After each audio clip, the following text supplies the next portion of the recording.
Okay sir, అందరికీ నమస్కారం.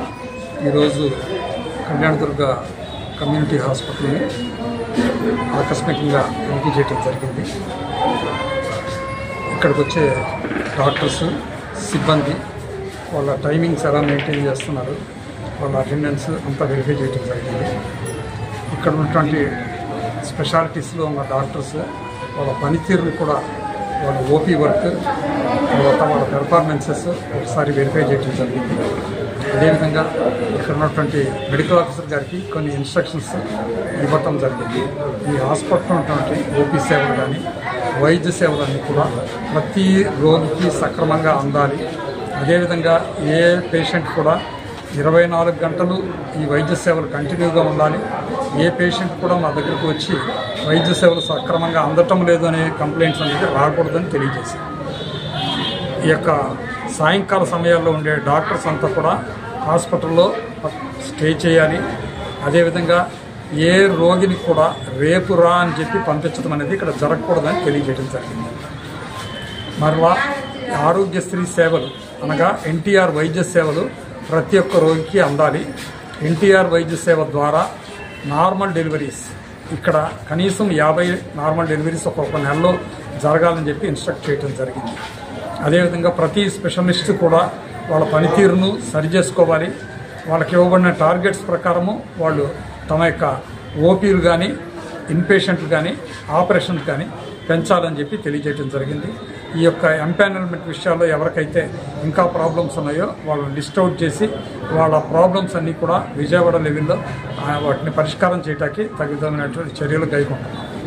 అదేవిధంగా ఇక్కడ ఉన్నటువంటి ఇన్పేషెంట్స్ ఈ యొక్క సౌకర్యాల కొరత అనేది ఇక్కడ కనపడుతూ ఉంది.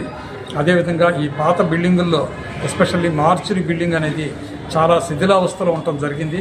ఆ మార్చురీ బిల్డింగు, దాని డోర్సు, దాని ద్వారబంధాలు కూడా మార్చాలి అని చెప్పి తెలియజేయడం జరిగింది. దానికి రీప్లేస్మెంట్స్ చేయించి అక్కడ పనిచేసేవారు సేఫ్టీగా ఉండాలి.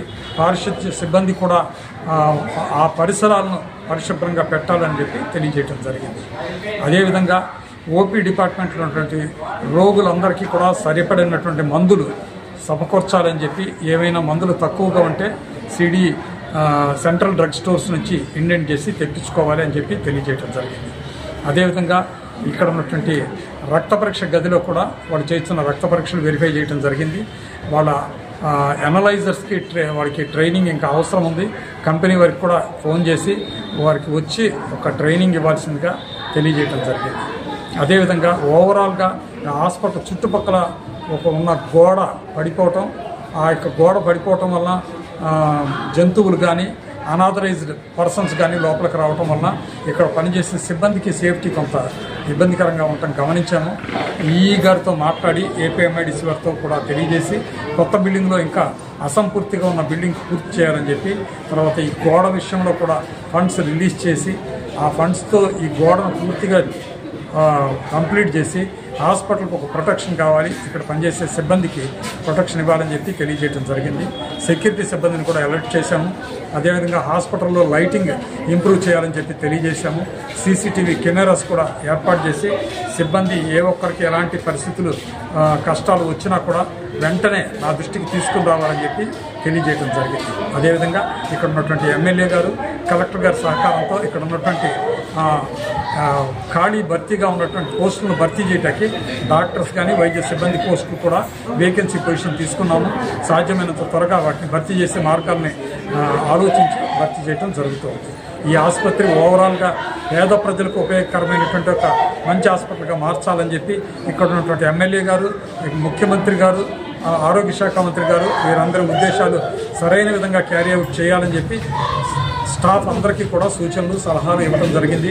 ఎవరైనా దీనికి డీవియేట్ అయ్యేటట్లయితే వారి మీద కఠినంగా శిక్షలు ఉంటాయని చెప్పి తెలియజేయండి.